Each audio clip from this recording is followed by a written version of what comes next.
บ่ฮือด่างดำโศกเศร้ามัวมองแสงแห่งธรรมะนั้นเป็นแสงทองมาส่องใจเรียวร้องตึงวันคำเจ้า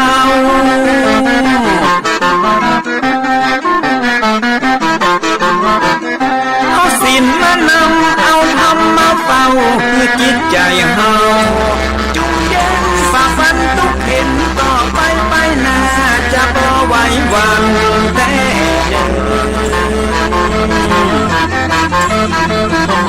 เชิญพี่น้องมาฟังรายการธรรมะเบิกบานตอน6 โมงเจ้า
ยังได้เกิดขึ้น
10 นิ้ว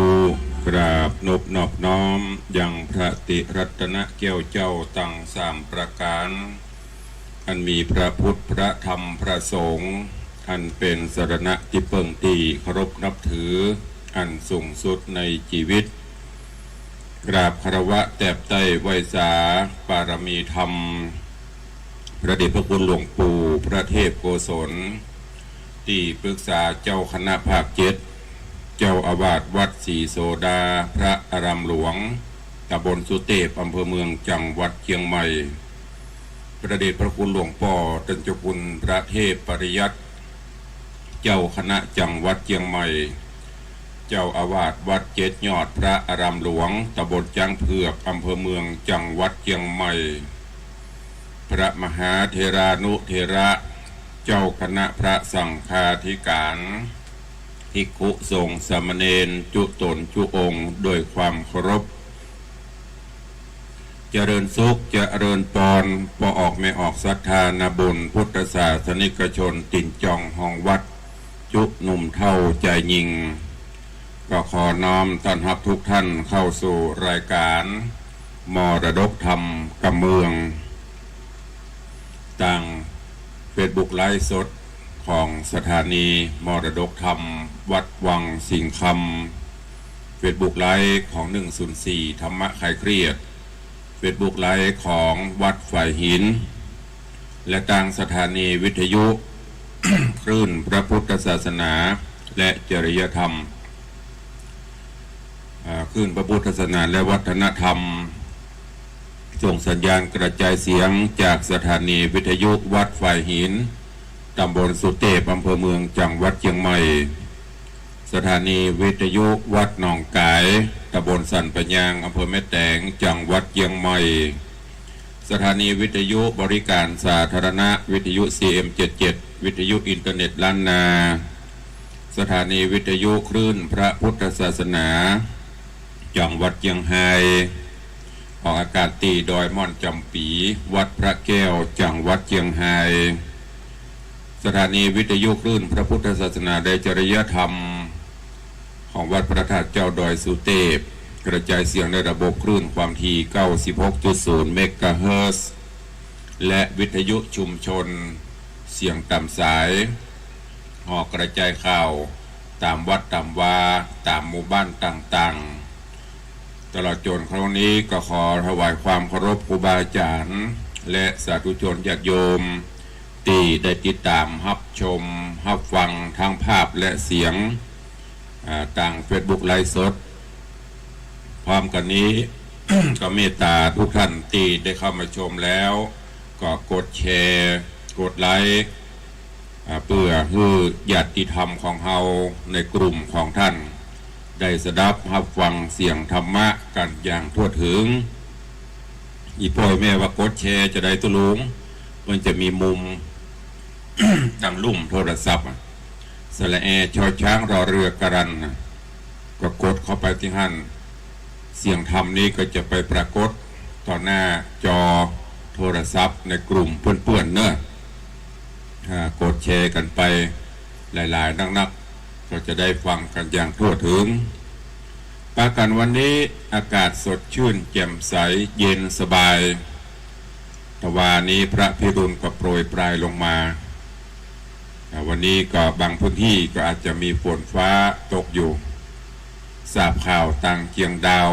ตังอย่างนี้น้ำป่าไหลหลากท่วมบ้านอยู่แต่ยังมาถึงตังเพเตื้อสังเกตได้จะได้ถ้าน้ำในแม่น้ำปิงยังบะแดงเตื้อก็แสดงว่า น้ำตังเหนือยังมาถึงเตื้อมันก็จะห้อมกันไหลจากแม่น้ำน้อยแล้วก็ลงสู่แม่น้ำปิงอันเป็นสายลับแต่ก่อนนี้เพิ่นจะมีห้องรอแต่เดี๋ยวนี้บระอ่อนบ่ฮู้จักแม้แต่พ่อบ้านแม่บ้านนุ่มก็ตึงฮู้จักอะไรเป็นห้องรอเนี่ยเปิ้นแต่งบ้านเสร็จแต่ก่อนนี้มันมีคอนกรีตห่วงบ้านห่วงจองบ่มีคอนกรีตบ่มีตัวนอนเวลาแต่งบ้านเสร็จเปิ้นก็จะถ้าฝนตกมาหาแรกนั่นน่ะเปิ้นจะเอาขอบกไปจอ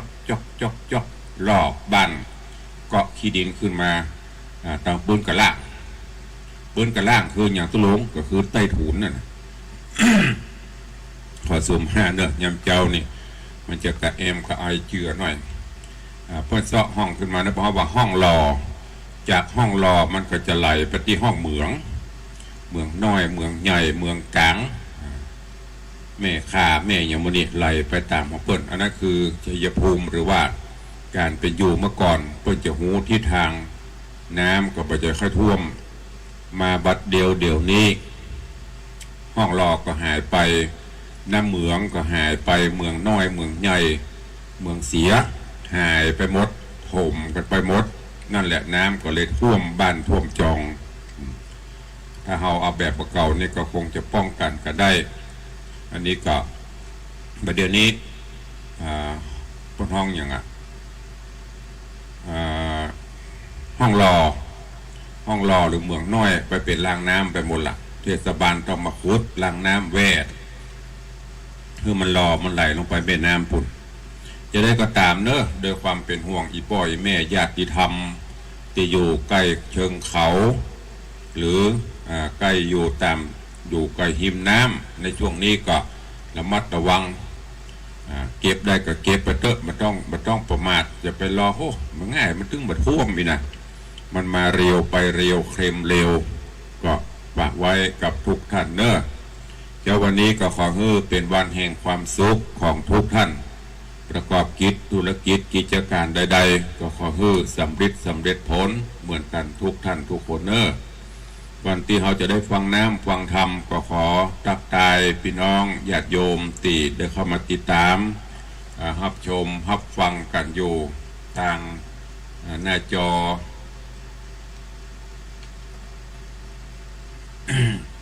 ก็ขอเจริญพรโยมปเลี้ยงธนวัฒน์แม่เลี้ยงทัดพิชาสุสิงห์คำเนอะเจริญพรโยมพี่หมอมัทนาอัมพันธ์แล้วก็ถวายความเคารพต้อนรับท่านเจ้าปอดำประคูสถิตเจติยรักษ์ท่านเจ้าคณะตำบลแม่แฝกใหม่เจ้าอาวาสวัดเจดีย์แม่ครัวเจริญพรยายเพลินเปื้อนเกษตร เจริญพรจังซอยุทธนาห่างดงเจริญพรโยมสุรัตน์เสาคำหรือว่าโยมตู่เนอะไปแอวพิกมาแล้วก็หันเปิ้นไปประจัดทิพทัวร์ถ้าบัติดเนี่ยจะไปแอวตะนโยมตู่เนอะถ้าจะม่วนเปิดพักผ่อนสมองเจริญพรโยมพี่อัญชรีคำกิติเจริญพรโยมแม่ปราณีพยัคฆ์ไคหพลนางฟ้าสายบุญเสือใต้เจริญพรโยมจันฉายจันสายแปลงหลวงเจริญพรโยมแม่จันดีวิสุทธินันท์เนอะเจริญพรโยมนวลตาจิตวิไลเจริญพรโยมพินันจรันปิยจันทร์หรือว่าพินันล่า แห่งดอยซิวสันกระแปง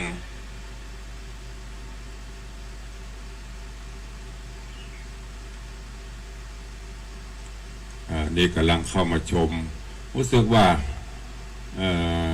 โน้ตบุ๊กไลฟ์สดมันจะมีปัญหาในช่วงนี้ตัวหนังสือก็อ่านบ่ค่อยชัด มันเป็นในอย่างโมส่วนมากก็บ่ได้ใจอย่างอื่นใจเฉพาะไลฟ์สดอย่างเดียวตั้งแต่โยมพ่อเลี้ยงธนวัฒน์แม่เลี้ยงทัดพิชาซื้อถวายก็เอาไว้ใจเฉพาะในกิจการเผยแพร่อย่างเดียว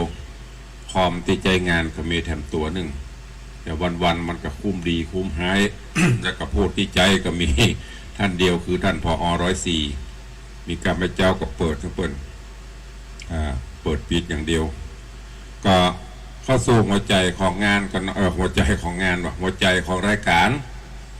ตัววาก็สอดสู่มาภัยตัวเอง ร่างกายสู้บ่ไหวนอนเมื่อคืนบ่เดียวก็จำวัดบ่ค่อยสนิทเป็นลับตื่นก็ทำให้จะง่วงจะเหงาในยามเจ้าตัวประกอบกับฝนกระตกตะวาก็เลยได้ฟังวันนี้ตะวานี่วันพุธโดยปกติจะขาดมาได้เพราะไลฟ์สดไลฟ์ผ่านไปทางลิงก์ผ่านไปทางคลื่นสีขาวก็2พุธละมันได้ปะกันก็ต้องขอสู่มาอภัยตัวเองเอาละเข้าสู่หัวใจของรายการฟังน้ำฟังธรรมเนาะสุวรรณห่วยสังลำดับมาถึงผูกทวนที่3ในตอนที่แล้วโพธิสัตว์เจ้าในห้างของเงาะป่ากำลังหนีจากแม่ยักษ์ตัวตามล่าตัวตามหาไปเจอกันแต่เปิ้นบ่พลิกแม่ยักษ์ก็จนได้ตรอมใจตายก่อนจะตายก็ได้ฝากคาถาเรียกทรัพย์คาถาเรียกสิ่งสารสัตว์ต่างๆฮือโพธิสัตว์เจ้าในร่างเงาะเมื่อสอนคาถาอย่างฮือเสร็จเรียบร้อยแล้วแม่ยักษ์ก็ตรอมใจตายโพธิสัตว์เจ้าในร่างเงาะก็สยองซานลงมาตีร่างศพแล้วก็ทำการชาปนกิจเผาเสร็จเรียบร้อยก็เมียดเก็บกระดูกของแม่ยักษ์ฝังไว้ในที่อันควรอันเป็นการแสดงออกถึงความกตัญญูกตเวทิตาจากนั้นก็ดันโดนเดินต่างต่อไปจนกระทั่งไปถึงไปหันไปปุ่นละอ่อนเลี้ยงงัวเลี้ยงควายกำลังเล่นหมากสกากันโพธิสัตว์เจ้าเงาะป่าหันเปิ้นเลี้ยงงัวเลี้ยงควายหันเปิ้นเล่นกันก็ลงไปพ่อไปควายจะไปเล่นตัวเปิ้นเรื่องราวจะเป็นจะไดติดตามรับฟังพระธรรมเทศนาเรื่องสุวรรณห่วยสังในผูกที่3ตอนที่1เป็นลำดับไปณโอกาสบัดนี้ นะโมตัสสะภะคะวะโตอะระหะโตสัมมาสัมพุทธัสสะอะทะโคราชาปาราณสิยังราชังกาเลสิติลำดับธรรมเทศนาหากได้มาจุจอดเข้ามารอดตึงตันยังสุวรรณจาตกะอันอาจารย์ยกมาออกกล่าวจี้บอกใครจางเถิงตะติญาผูก3ปางเมื่อใจลามหนุ่มเนาเกือว่าเจ้าห่วยสังอยู่ในคามังเขตบ้านแห่งจากวันแดนเมืององค์บนเรืองหนุ่มเทาหากได้เข้าอาสะไลเป็นผู้ไปอยู่เฝ้าเลี้ยงควายเจ้านายตนกับกลุ่มคนหนุ่มเท้าเด็กขาเล่าตั้งลายไปแหลมควายปางย่างอันเขาตั้งเป็นปางโหนดงกลางป่าไม้ขอสุจะหน่อยมวนโม่จูงแปลงใจอยู่บ้านบันเตี้ยงแล้วตั้งโสตาเงียงดาฟังกำหนดจำไว้ในใจ อ อย่าฮือได้ล่าหลงไหลโอดฟังไปจะใจเตียงดักได้เถิงทองงูยังกองวิเศษเก่าเงาเหตุกองบุญหูเก้างุนรากตนทลาเปทลาปนส่งสารเข้าสู่นิพพานเวียงเกี่ยวบ่อยาจะเลนาตามมาทางพระกาเสนโตสัทธาอาหะสัทธาสัพปัญโยต้นเป็นครูแก่โลกดับทุกโศกเสี่ยงสูญตนพระรงบุญใหญ่กวางตีเนจะกล่าวขังไปหลังอาติตังลวงแล้วเฮือพ่องเพียวหมดสายเนตานะไม่ไปแจงจริงจักแสงไขจาตามดังคาถาบาลีว่าอาทะโขราชาดังนี้เป็นตนภิกขเวโดราภิกขุตั้งลายตนถ้าลงสินใสวิโรธเจื้อเงาโคตรอรหันตาง จงฟังคาถาลวงแล้วเมื่อปิ่นเกลียวราชาเมืองปาราณสีปจาบดีสะบุยราชจิตติอาจเลอจามหาโมคคลานมหาโภคาจำเริญยิ่งโดยล้วนโดยทรัพย์สิ่งสมบัติสีสวัสดิ์เลี้ยงเต้าโยธาเจ้าหลวงลาย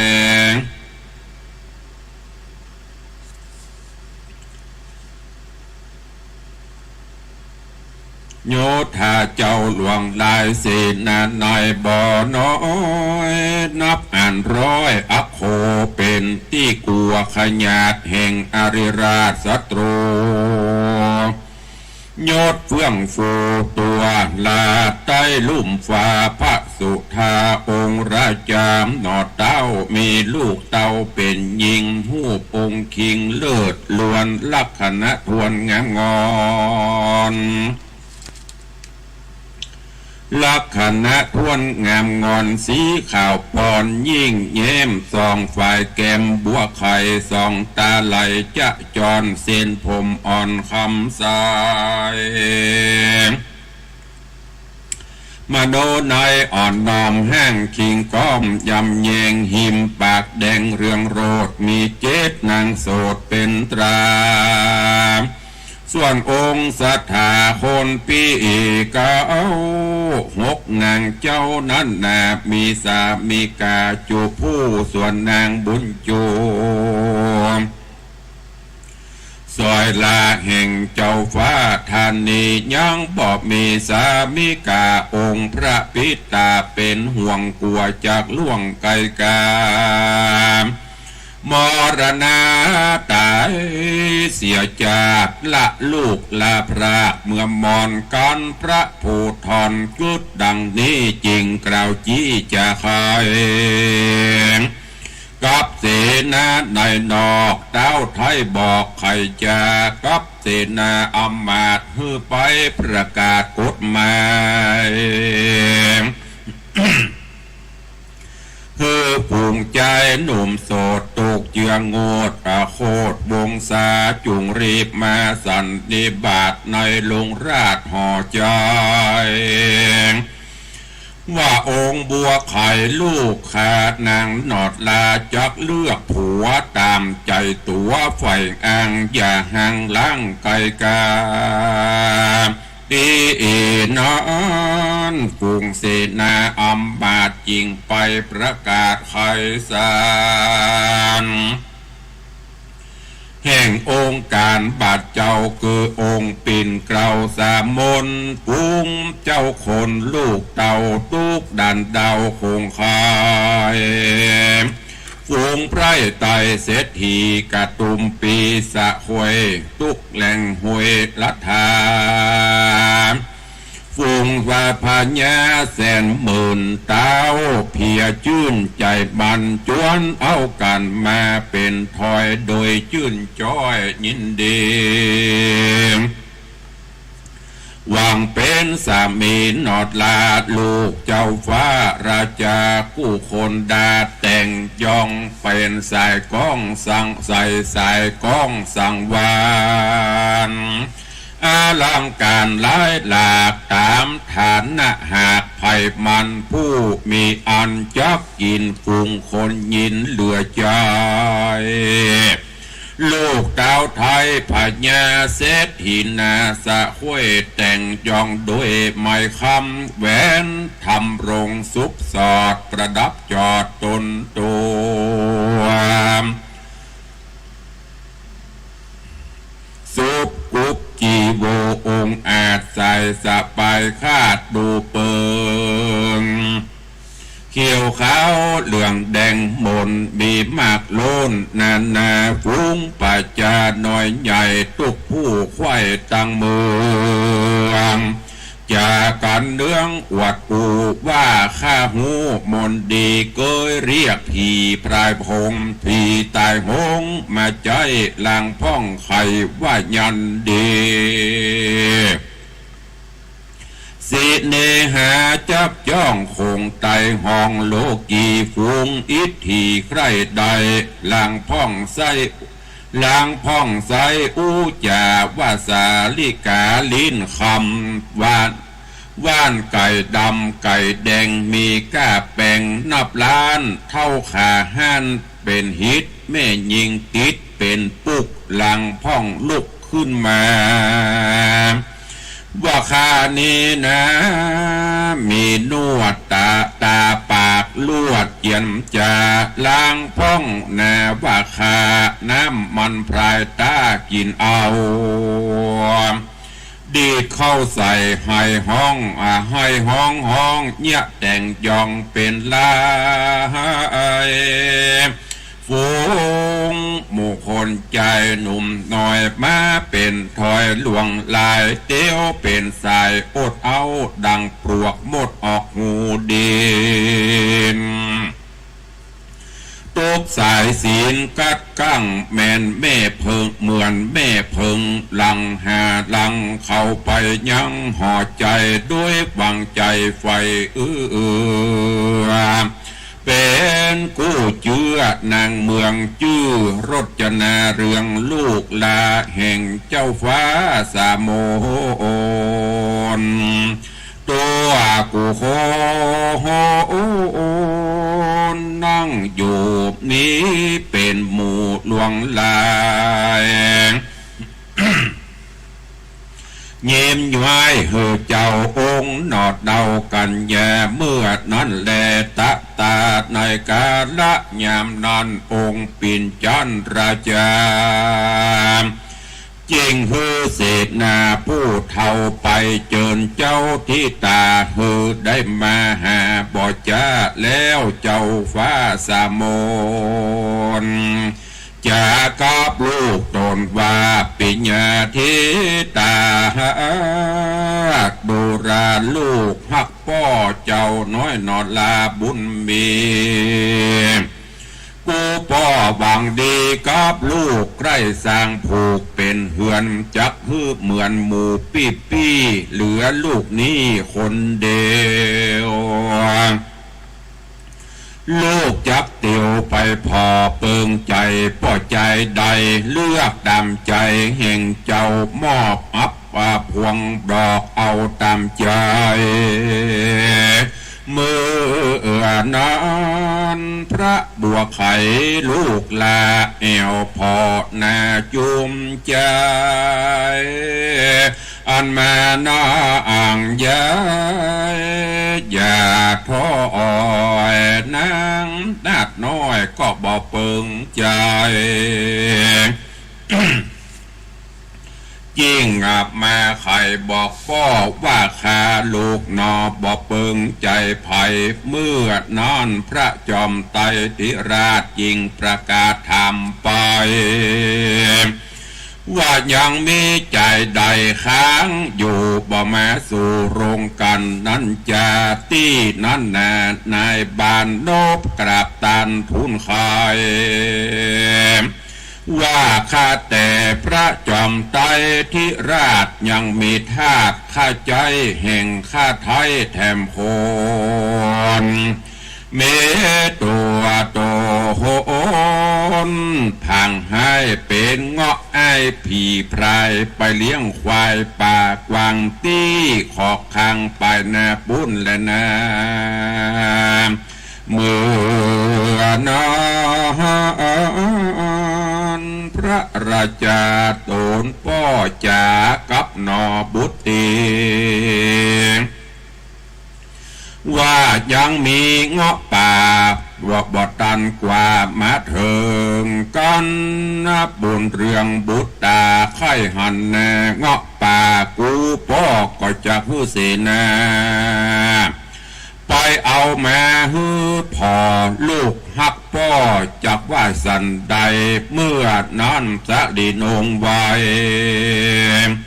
ได้ยินยังกำนารินเจ้าฟ้าว่าไอ้เงาะป่าดิลีนั้นก็มีใจฮักยิ่งแล้วจริงกราบพุนสาว่าไปเอามาฮือพอเตอะก็เจ้าองค์คำพระจอมธรรมจริงสั่งใจฮือเสนาได้ไปไหวเอามาตั้งใจอย่าจะจักหือลูกข้าพอสักกรรมก็มีแลตะตามหาสัตโต ในการละยามนั้นส่วนมหาสัตว์เจ้าไอเงาะเล่าฟันหันเหตุอัศจรรย์ยินหลากเมื่อปัดชิมภาคยามดีน้อยร้อยตีล่วงแล้วยามไก่แก้วขันเลยนกป้อเฮ้ยกูห้องตะวันส่องแสงมาปอจะดาไกลแจงว่าได้ไปแอวแหล่งสละที่อโนทัตตะสะอาดอันเขาปาดรินคำเจ็ดลิ้นคำกายไว้โตนเจ้าใดไปกินน้ำในรินล้างอาบเย็นสลาบตังคิงโคตรตัวพิงลินน้ำยามเมื่ออ่อนเย็นมามหาสัตว์เจ้าลวดตื่นรีบล้างนาจื้นมันใจบอกภัยผู้หูยามตาวันสู่ปลายบนกาวอนมนใกล้เตียงแล้วเสนาเกี่ยวมาหาบอกขี้ยาหือแจงตนต้านแสงจะทำว่าดูราเสนาเจ้าพ่อขาน้อยหนออับจนซ้ำเป็นคนพังหายรูปร่างหายเหมือนผีหากบ่มีลักแหล่งป้อแม่แห่งคาไทยหาบ่ใดดีลีองค์ราชบดีนั่นเล่าบอกเกยเฝ้าเกยหันขอปงปันอนุญาตขอต้านราชเสนาเมื่อไว้สาเต่าไทยยกข้าไว้เสียคนและนาตีนั่นเสนาผู้ใหญ่จริงบอกเฮือโพธิสัตว์ว่าการคัดอาจยาแห่งพระราชาเต่าไทยโตดนับได้ถึงตายกันเจ้านายสั่งใจพืชลานใดไปเฮปานเจ้าสุวรรณหวยสั่งจริงไปตัวยังเสนาในการละยามนอนดิลีส่วนอันเจ้าอันว่ากุมารีนอดเนาลูกเต้าเจ้าสาบมนได้คืนโหนล่วงแล้วนางนอแก้วฟันหานนิมิตฝันมีมากมีเทวดาหากนำมายังอัมปาหน่วยไม่หิวหิ้งใต้นำนา อ หันเตบดายื่นเหอบ่ได้ซื้อเอามาปันได้นางได้ผายมือหับต้านมอบอับสันเดมนางกัญญานี้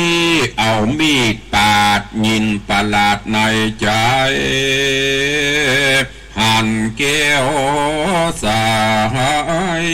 วิเศษมัดนิเตศพลายพันเกี่ยวสำคัญเจ็ดสิ่งลำเลิศยิ่งในโลกา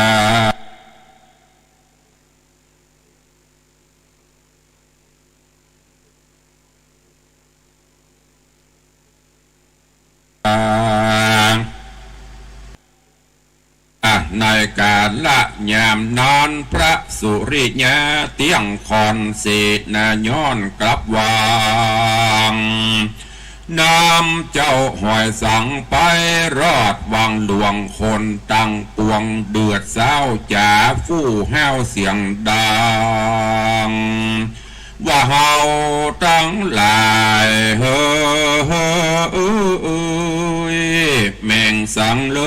ยมานี่หมู่เขาจี้กันดู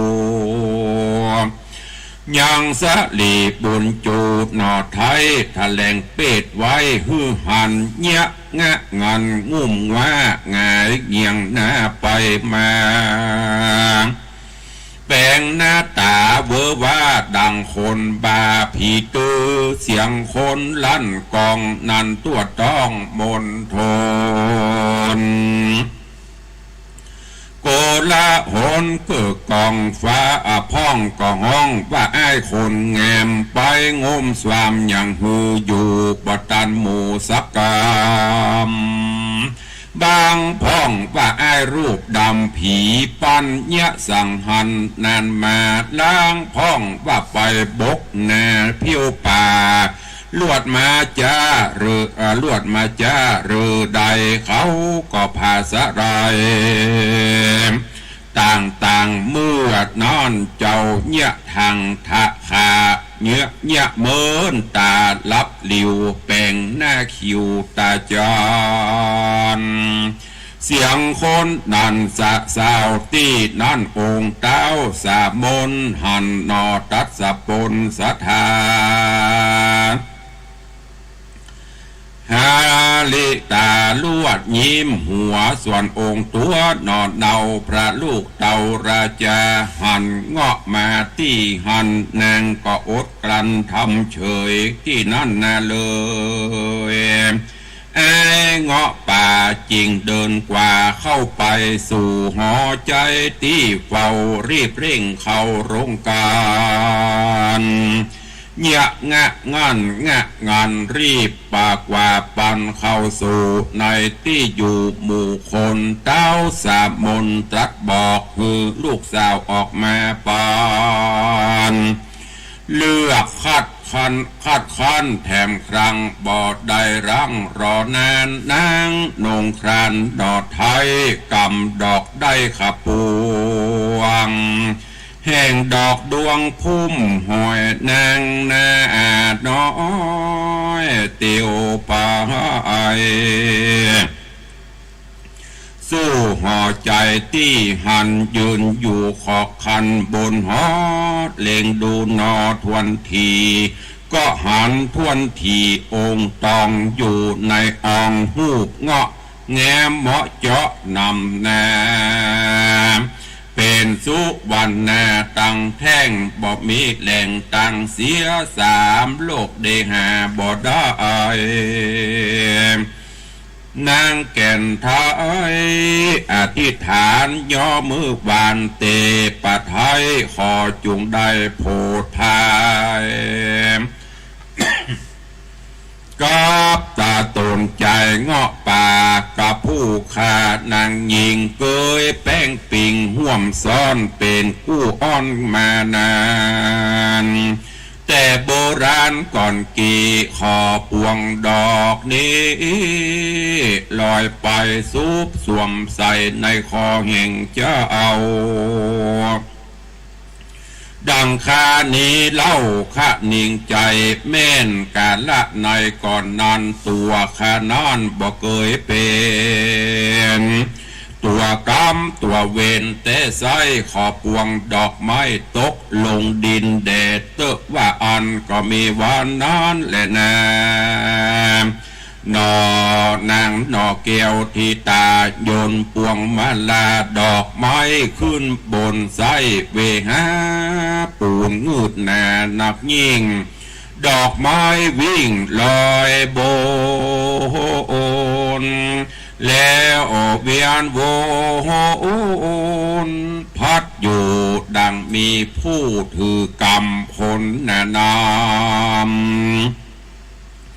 พอซ้องกล่าวเอิญห้องเสียงดังหกโยนยังตนขึ้นสู่ภาคพื้นไปบนพวงดอกวน3 รอบแล้วลงไปครอบยังหัวแห่งบุญหนัวเงาะป่าแล้วด้านกว่าลงคอฝูงคนอเดือดสาวลูกใจเต้างามคำกับองค์คำดอดเนาแน่บ่เศร้าสดใสเพราะหันใน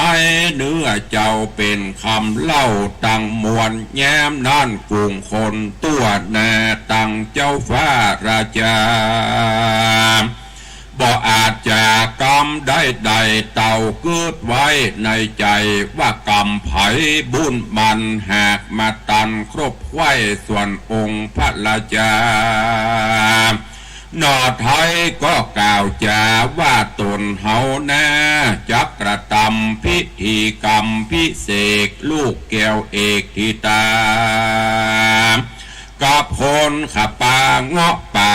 บ่จวดจ้าไก่กาตา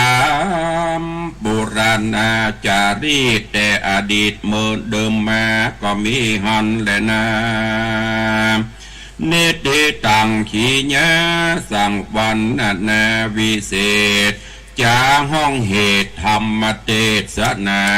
สุวรรณหวยสังผูกที่3ตอนที่1ก็บังโกมสมเรศเดช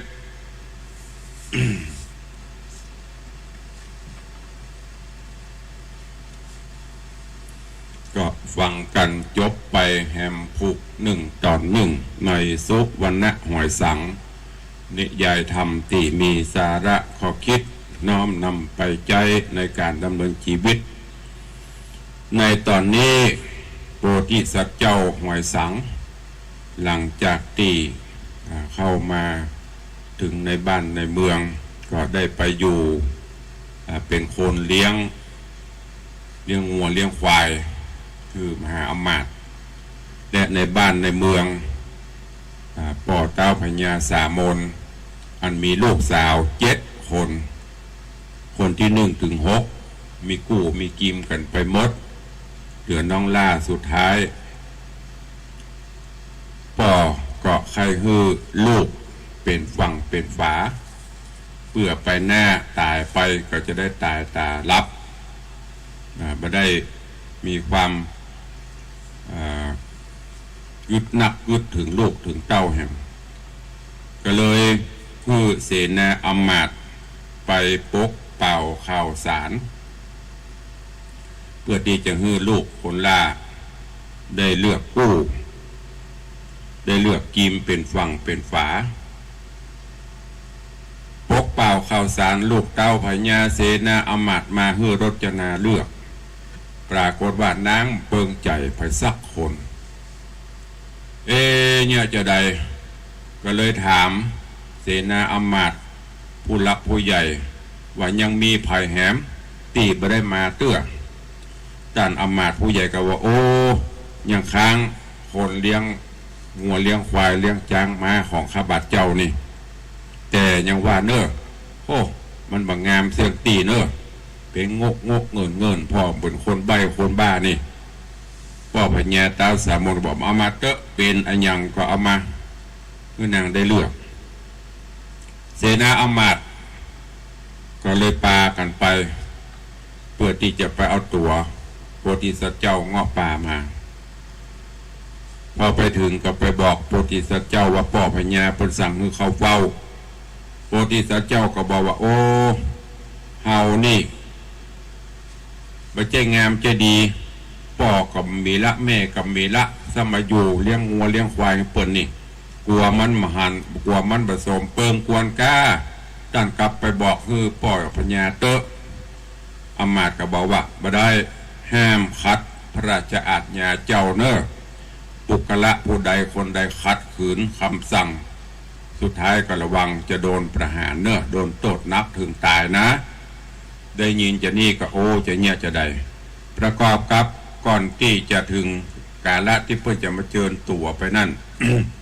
พระที่สัตว์เจ้าเงาะป่าก็ฝันว่าโอ้ได้มีแก้วมีอย่างมามีปันหันใกล้จะแจ้งละปันหันใกล้ยามไก่ขันเศร้าปันหันว่า เพิ่นเอาลีนคำมาปาดมาไก่ไปจนถึงปอดถึงวังปุ่นตัวเจ้าก็ไปยืนอาบยืนกินน้ำในลีนคำมันเย็นจะลาบล้างหน้าล้างตาตัวเองแม้กระทั่งรจนาก็เช่นเดียวกันก็ฝันว่าเพิ่นเอาแก้วมณีมาฮื้อนางก็มาห่อผ้าสบายไว้แล้วก็เกิดปิติยินดีก็ตื่นขึ้นอันนี้ก็ด้วยบุพกรรมหรือว่าบุพเพสันนิวาสที่เพิ่นเคยสร้างด้วยกันมาพอมาถึงปุ๊บพ่อพญาสามนก็บอกให้ลูกตอนเข้ามาในปดโต้เขาพอกันเศร้าค่ะพ่องก็ประมาทดูแฟนพ่องก็ว่ากรรมเสียหายสะปะนี่ด้วย แต่โพธิสัตว์เจ้าก็ประสะทกสะท้านเข้าไปจนถึงห้องพระโรงเพื่อไปกราบพ่อพญาสามนพ่อพญาก็สั่งให้ลูกสาวคือรจนาออกมารจนาได้หันป๊อบกับปิ้งทันทีคนอื่นไม่อยู่ในสายตาแต่รจนาหันป๊อบเกิดปฏิภาคหักขึ้นทันทีเพราะเปิ้นเคยทำบุญสุนทานกันไว้แต่ไม่ได้หันเฉพาะตังนอกเนอะนางหันเข้าไปตังในทะลุปลุกปงร่างเตะๆไปเจ้าหันเฉพาะหูกงอกหันร่างเป็นคำเป็นอย่างไปหมดนางก็เลยยกพวงมาลัยมาลาขึ้นตั้งสัจจะอธิษฐานหากแม้นโดยบุญสมปานที่ได้สร้างสมตัวกันมาในอดีตชาติก็ดีมีบุญบารมีคู่กันขอพวงมาลัยมาลานี้ล่ไหลไปล่องลอยไปกองคอปเนอหากแม้นบ่เจ้กู้บุญบารมีบ่เจ้กู้กรรมกู้เวรบ่ได้สร้างบุญมาด้วยกันก็ขอให้ตกลงดินปเนอจากนั้นกับโยนอยู่บนหอโยนหรือว่าโจ่งพวงมาลัยไปพวงมาลัยนั้นก็หมุนอยู่วน3 รอบจากนั้นก็ล่องลอยตุ๊บป่องไปถึงตีบนหัวของโพธิสัตว์เจ้าเงาะป่าก็ไปเวียนอยู่วน3 รอบจากนั้นก็ซุบลงคอพรุบเรียบร้อยปดโต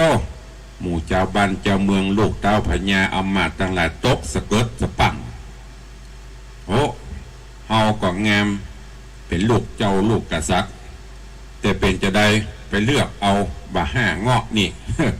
บางงามเส้นที่บางงามอันนี้พอเขาว่าคนจะไปพอตังนอกพอขึ้นมาเลยลึกถึงตังในก็คือถึงจิตถึงใจเปิ่นบางงามนอกแต่งามในและก็ด้วยบุญของเปิ่นตัวข้อพ่อพญากันหน้าซีดหน้าเปิดดักจะเนี้ยจะใดกษัตริย์ตรัสแล้วไม่คืนคำจำเป็นจะต้องจัดพิธีอภิเษกสมรสให้ลูกเรื่องราวของสุวรรณหอยสังจะเป็นจะใดก้อยติดตามไปในตอนต่อไปตอนนี้ก็โป่งวางไว้แต่เพียงตัวอีเนอร์ขึ้นสู่ผูกที่3ตอนที่1อยู่มีหลายผูกอยู่ก้อยฟังไปฟังแล้วก็เก็บแกะก่อนใกล้คติสารธรรมอันเนี้ยเพิ่นว่าการพอคนจะไปพอกันผิวเผินแม้แต่คนอยู่ด้วยกันเพราะว่าคบกัน3 วัน7 วัน3 ปี7 ปียังจะไปฟังอวดว่าดีเตื้อพอไปเมิน การวัดจิตวัดใจพอคนนี้ไม่ใช่ว่าคบกันปะกันวันนี้อวดอ้างบดีกับได้พอไปเมินๆแล้วก็ที่สำคัญพอในจิตในใจจะไปเอากันต่างนอกลูกหลานตันเต้าเยาวชนเฮาประเดี๋ยวนี้พอกันกันต่างนอกพ่ออย่างตุลุงต่างนอกคนนั้นหล่อคนนี้งามปิ้งปังเอาละตอนไหนจะเป็นจะใดฉันไม่สนตกลงโปร่งใจอยู่ด้วยกันไปเมินบานานเอาละเตียงหักดุด่ากันตุบตีกันก็ยังตะคืนพอข่าวนะโอ้เอาก็จะตาจุตาจำได้ตึงตบตึงเตะตึงตีเมื่อว่ามันจะมีแล้วประเดี๋ยวนี้ยังมีอยู่นะแล้วก็รุนแรงกว่าเมื่อก่อนนะอันเนี้ยคนว่าการจะอยู่ด้วยกันจะเนี่ยอย่างจะตัดสินใจใดๆพอกันไปพอจิตพอใจพอกิริยาวาจาบางพ่องก็ หวานนอกโขมในบางพ่องก็ตึงโขมหวานโขมนอกหวานในอูจ่าบะม่วนแต่จิตใจดีก็มีอูจ่าดีจิตใจบะมีดีก็มีต้องศึกษากันไปเหมือนเนอะก็ฝากไว้กับลูกกับหลานตานเต้ายิ่งสมัยปัจจุบันนี้ในยุคของสื่อสารโซเชียลบางพ่องก็เอาหูปพอใจก็จะไปเสาะหูปดาราหูปคนที่งามๆหล่อๆมาขึ้นหน้าจอหน้าเฟซเนี่ยไม่ยิงก็จะไปเสาะหูปงามๆมาใส่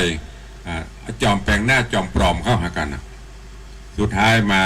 ไปพบไปปะกันบ่เหมือนดังคืดจะกรรม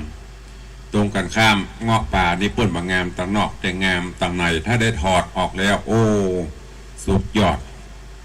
ก็ฝากไว้เนอะนำไปคิดพิจารณาจะคบค้าสมาคมอย่างกระไผเมื่อจัดก่อนจะตัดสินใจก็ใจหลักธรรมแล้วก็ใจสติปัญญาไปฝากฝังไว้กับทุกท่านตัวเองวันนี้ก่อนที่จะได้อู้ปจาประสาทหน้าใหม่ขอขอบคุณอนุโมทนาบุญเนอะแต่ว่าโยมแม่อัมภัยกองราชบ้านแม่คือพร้อมลูกหลานตันเต้าได้นำจตุปัจจัยมาร่วมสมทบในการสร้างห้องปลดทุกข์เป็นจำนวนเงิน 5,000 บาทเนอะขอบคุณกับโยมแม่อัมภัยกองราชตัวเองนอกจากนั้นอนุโมทนาบุญกับโยมเอกพลกับโยมธนรัตน์โยมจันโสมคำแสงก็มาร่วมทำบุญสร้างห้องปลดทุกข์แล้วก็นอกนั้นขออนุโมทนาบุญกับพ่อเฒ่าพงษ์แม่เฒ่าบัวเงินบุญชัยบุญโยมพรตรีโยมแสงซาเด็กชายแสงเมืองบุญชัยเนอะก็ได้นำปัจจัยมาร่วมฮับเป็นเจ้าภาพบดินกีจำนวน1,000 ก้อน 2,000 บาทแล้วก็ถวายปัจจัยตุลุงใจตามพระราชอัธยาศัยแห่ง200แล้วก็พ่อเฒ่าพงษ์แม่เฒ่าบัวเงินเปิ้นใส่กันทำกันเตะตึงวันใส่กระปุกออมสินไว้อันเนี้ยโมทนาสาธุเนอะฟังแล้วประกจอม5 บาทผ่อง10 บาทผ่อง20 บาทผ่องหัวแล้วแต่เสร็จแล้วกับโบกก็ตุบเอามาเป็นการเตะปูจาการเตะการทำส่วนบาทจะได้ตะใดนั้นหัวเนอตุลุงยังได้นับเถอะอยู่ในซองอยู่ก็ฝากขอบคุณอนุโมทนาบุญตัวเนอะในการสร้างห้องปลดทุกข์นี้ก็ยังค้างนักอยู่ดำเนินการก่อสร้างไปเรื่อยๆจนกว่าจะเสร็จสิ้นสมบูรณ์ก็คาดว่ายังจะต้องใช้งบประมาณแถมนักก็เจริญปอนเจริญจวนวันที่26 27 28เดือนหน้าเนอะเดือนมิถุนายนเจิญร่วมงานส่งน้ำพระธาตุเจ้าเจดีย์ของวัดวังสิงคำประเพณีใส่ขันดอก108แล้วก็ตาลต้นเงินก็ดังที่ได้แจ้งไปเนอะแต่ว่านี้สายบุญใหม่ก็ ที่ได้มาร่วมกันแต่ว่าที่บ้านแม่คือโดยสเก็ตก็เอาไปให้ไปหอมกันได้เนอะที่บ้านแม่อัมภัยกองราชก็ได้หรือที่บ้านปเลี้ยงนรงค์คุณโยมนรงค์มูลศรีก็ไปให้ไปหอมที่หันเพื่อจะตั้งต้นไว้เนอะตำแม่คือหรือระแวกใกล้เคียงหันได้ก็ อาจจะเป็นสายบุญก็แจ้งเข้ามาเนอะตุลุงจะได้ประกาศให้เปิ้นไปห้อมกันวันนี้เวลาก็เหลือน้อยเดียวก็ใครจะอู้จะจากับตุลุงเข้ามาได้เนอะ0817836540 ทาง Facebook เจริญปอนโยมชนจันทร์ซอนคำแม่ครูเด่นทองจันทีเนอะก็แล้วก็ปีโยมปี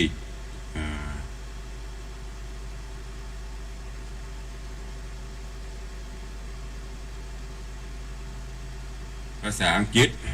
อ่านไม่ได้ ยาวเหยียดเหมือนกันเนี่ยจักรพรรดิกะก็ว่าอย่างนี้ถ้าอ่านผิดสู่มาอภัยเนอะ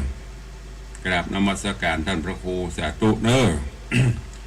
แจ้งข่าวให้ญาติธรรมญาติโยมเนอะโดยโยมแม่อุ้ยคำใสวงธาดา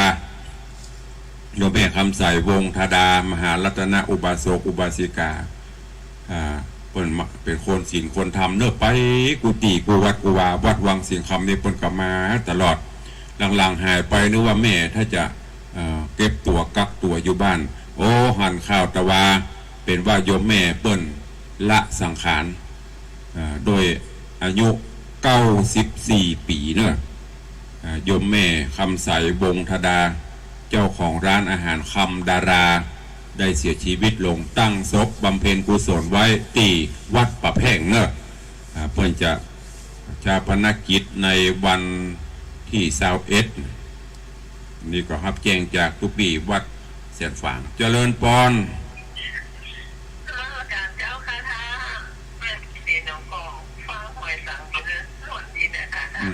แล้วใส่การทำก่อนการทำใส่กี่บาทถ้าใดก็ใส่ไปใส่ออมศีลว่าหันการทำกุจาการทำหันรายงานกุฏิแต่บ่ใส่การทำสักตีใส่พ่องเนอะ3 บาท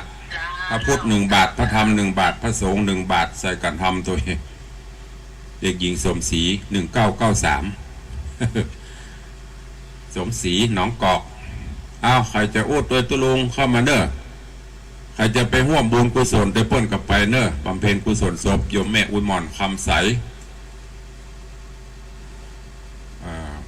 ที่เปิ้นได้จากไปตุลุงก็ให้ได้ไปร่วมบุญกุศลเปิ้นมาตลอดก็เตี่ยกับมาตัวคนครับหน้าบะม่วงก็บะม่วงมาตาลกินตาลที่นี่เมื่อเปิ้นไปได้มาได้ในเปิ้นจะบ่ขาดแม่คำใสวงธดา อายุ94 ปีได้จากไปตั้งศพบำเพ็ญกุศลที่วัดประแพงมันจะชาปนกิจศพในวันที่21วันนี้มีการสมศรี1992สมศรีหนองกอกคนเดียวเป็นกำลังใจนอกนั้นหายหมด